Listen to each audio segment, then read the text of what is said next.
नमस्कार, आप देख रहे हैं प्राइम न्यूज 24 और मैं हूं आपके साथ शुभांगी मिश्रा। पश्चिम बंगाल में एक तरफ जहां तीसरे चरण का मतदान हो रहा है, दूसरी ओर प्रधानमंत्री नरेंद्र मोदी ने कूच बिहार में चुनावी सभा को संबोधित किया। पीएम मोदी ने कहा कि ममता बनर्जी को खुलेआम मुस्लिमों के वोट मांगने पड़ रहे हैं। यही दिखाता है कि मुस्लिम वोट बैंक आपके हाथ से छिटक गया है। पीएम मोदी बोले कि अगर हमने ऐसा कहा होता तो चुनाव आयोग का नोटिस आ गया होता। पीएम मोदी ने कहा कि 2 साल पहले टीएमसी ने यहां रैली में अड़ंगा लगाया था, लेकिन अब कहीं टीएमसी नजर नहीं आ रही है। पीएम मोदी ने ममता बनर्जी के एक एक आरोप का जवाब दिया। पीएम ने कहा, आज ऐसे अवसर पर मैं कूच बिहार आया हूं, जब भाजपा अपना स्थापना दिवस मना रही है। बंगाल की इस धरती ने भाजपा को विचार दिए हैं, संस्कार दिए हैं, प्रेरणा दी है, निरंतर ऊर्जा दी है। डॉक्टर श्यामा प्रसाद मुखर्जी, जिन्होंने हमारे लिए राजनीति रास्ता तय किया, जिन्होंने हमें आदर्शों को लेकर राजनीति में जीने का, जनता के लिए जूझने का और शरीर का कण कण, समय का पल पल जनता के लिए लगाए रखने की प्रेरणा दी। 2 मई को जब चुनाव के नतीजे आएंगे तो बंगाल में भाजपा की सरकार बनने के बाद यहाँ विकास का अभियान और तेज किया जाएगा। कूच बिहार की चुनावी सभा में पीएम मोदी को बड़ा समर्थन मिला। यहाँ भीड़ को देखकर पीएम मोदी ने कहा कि जितने लोग ग्राउंड में हैं, उतने ही बाहर भी हैं। जब भाषण के बीच में भीड़ ने बार बार मोदी मोदी के नारे लगाए तो पीएम मोदी ने कहा कि आप इतना प्यार देंगे तो यहाँ से जाने का मन ही नहीं करेगा। पीएम मोदी ने कहा कि दीदी इन दिनों एक सवाल पूछ रही हैं, क्या बीजेपी भगवान है जो उसे जीत का पता चल गया है? पीएम मोदी ने कहा कि दीदी हम तो मामूली इंसान हैं, जनता ही भगवान का रूप है, उनसे पता लगता है कि हवा का रुख क्या है। ममता बनर्जी पर निशाना साधते हुए पीएम मोदी ने कहा कि दीदी आपका गुस्सा, व्यवहार और वाणी देखकर बच्चा भी बता सकता है कि टीएमसी चुनाव हार गई है। पीएम मोदी ने कहा कि जब ममता दीदी ने पोलिंग बूथ में खेला किया तभी देश ने मान लिया था कि आप हार गई हैं। अब ममता दीदी वाराणसी से चुनाव लड़ने की बात कह रही हैं, यानी टीएमसी यहां से साफ हो चुकी है। ममता बनर्जी को अपनी राजनीति करने के लिए बंगाल के बाहर जाना होगा। प्राइम न्यूज 24 के लिए शुभांगी मिश्रा की रिपोर्ट। देखिए, दीदी पूछ रही है हम भगवान है क्या, हमें विजय का कैसे पता चल गया? लेकिन दीदी, ओ दीदी, चुनाव में कौन हार रहा है, कौन जीत रहा है, ये पता करने के लिए भगवान को कष्ट देने की जरूरत नहीं है। ये जो जनता जनार्दन है ना, वो ही भगवान का रूप होती है। अरे जनता जनार्दन का चेहरा देख करके पता चलता है कि हवा का रुख क्या है। यही तो ईश्वर का अवतार है। और दूसरा दीदी, आदरणीय दीदी, दूसरी बात जो है कि चुनाव नतीजों का पता कैसे चलता है, अनुमान कैसे लगता है? एक तो आपका गुस्सा, आपकी नाराजगी, आपका व्यवहार, आपकी वाणी, इन सबको देखकर एक बच्चा भी बता सकता है कि दीदी टीएमसी आप चुनाव हार चुकी है, दीदी आप मैदान छोड़ चुकी है। रोज आप सुनिए, रोज आपको कहना पड़ रहा है कि आप नंदीग्राम जीत रही है, नंदीग्राम जीत रही है। आदरणीय दीदी, ओ दीदी,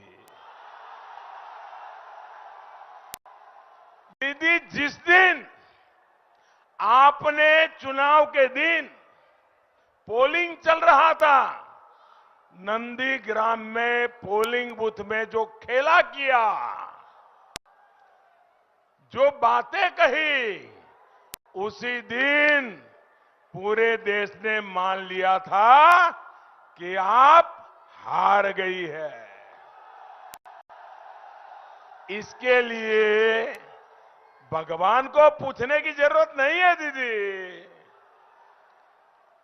जब आपकी पार्टी ये घोषणा कर देती है कि दीदी अब बनारस से लोकसभा चुनाव लड़ेगी, तो कोई भी समझदार व्यक्ति बड़ी आसानी से समझ सकता है कि टीएमसी का सुपड़ा साफ होने जा रहा है।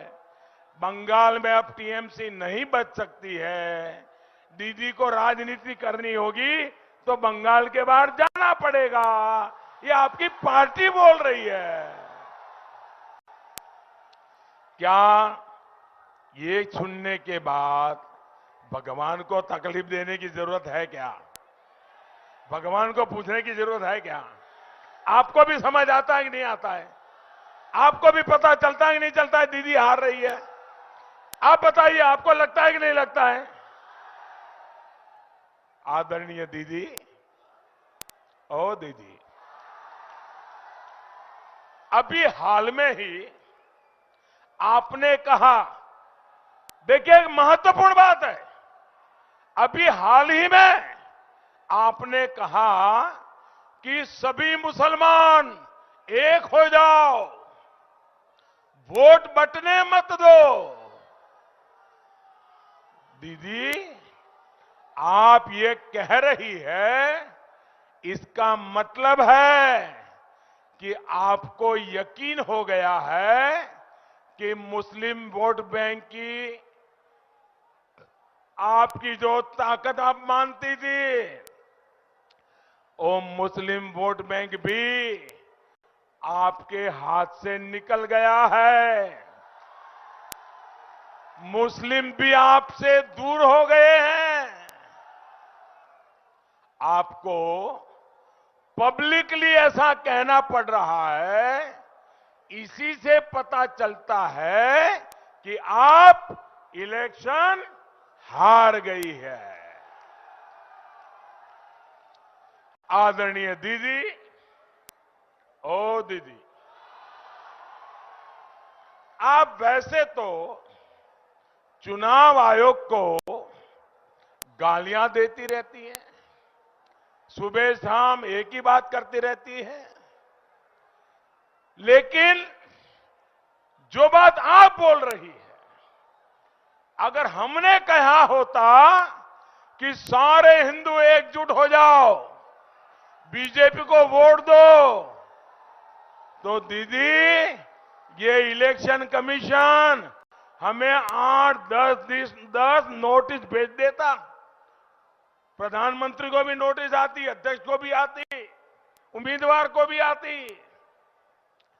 अरे इतना ही नहीं, सारे अखबार देश के पहले पेज पर भरे पड़े होते और दुनिया भर के एडिटोरियल लिख करके हमारे बवाल नोच लिए होते। दीदी, मुझे पता नहीं है कि आपको चुनाव आयोग ने नोटिस भेजा है या नहीं, लेकिन आपकी ये बात साफ बताती है कि आप जिनके भरोसे चुनाव के मैदान में थी, वे भी अब आपसे चले गए हैं और आप पब्लिकली उनको कह रही हो, मुसलमानों एक हो जाओ, मुसलमानों एक हो जाओ, मुसलमानों एक हो जाओ, मुझे बचाओ, मुझे बचाओ, मुझे बचाओ। ये दीदी बोल रही है। दीदी, इसका मतलब ये होता है कि आप चुनाव हार रही हो। दीदी, जिस चुनाव आयोग ने 2 बार चुनाव करा करके आपको मुख्यमंत्री बनाया, आज आपको उस चुनाव आयोग से ही दिक्कत होने लग गई। ये दिखाता है कि आप चुनाव हार चुकी है। जिस ईवीएम ने वाम के शासन को उखाड़ फेंकने में आपकी मदद की, बंगाल के नागरिकों की इच्छा का आदर ईवीएम मशीन खुद करता है। एक एक नागरिक की इच्छा ईवीएम में कैद होती है। आज आपको उस ईवीएम से भी समस्या होने लग गई। जब आप ईवीएम को गाली देती हो, आप इलेक्शन कमीशन को गाली देती हो, तो मामला पक्का है कि आपका खेला शेष है। ये दिखाता है कि आप चुनाव हार चुकी है। जिस केंद्रीय वाहिनी की मांग आप खुद करती थी, मांग करती थी कि केंद्रीय सुरक्षा बलों के हाथ में ही चुनाव होना चाहिए, दीदी आप आज उन पर गुस्सा कर रही हैं, उनको बदनाम करने के लिए भाषा बोल रही है, षड्यंत्र कर रही हो। ये दिखाता है कि आप चुनाव हार चुकी है। दीदी आप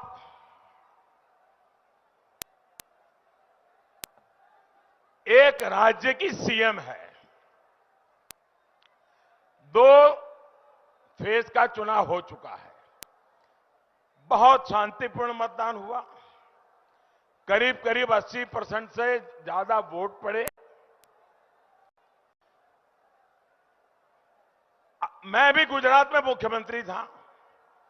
इतना अगर वोटिंग होता है, शांतिपूर्ण होता है, तो सीएम के नाते मैं गर्व से कहता हूं कि देखिए मेरे राज्य में शांतिपूर्ण मतदान हुआ, मेरे राज्य में इतना ज्यादा मतदान हुआ, मैं गर्व करता था। दीदी यहां शांतिपूर्ण मतदान हो रहा है, 80% से लोग ज्यादा मतदान करने जा रहे हैं और आप परेशान हो, आप गर्व नहीं कर रहे हो। यही बताता है दीदी कि आप चुनाव हार रही हो।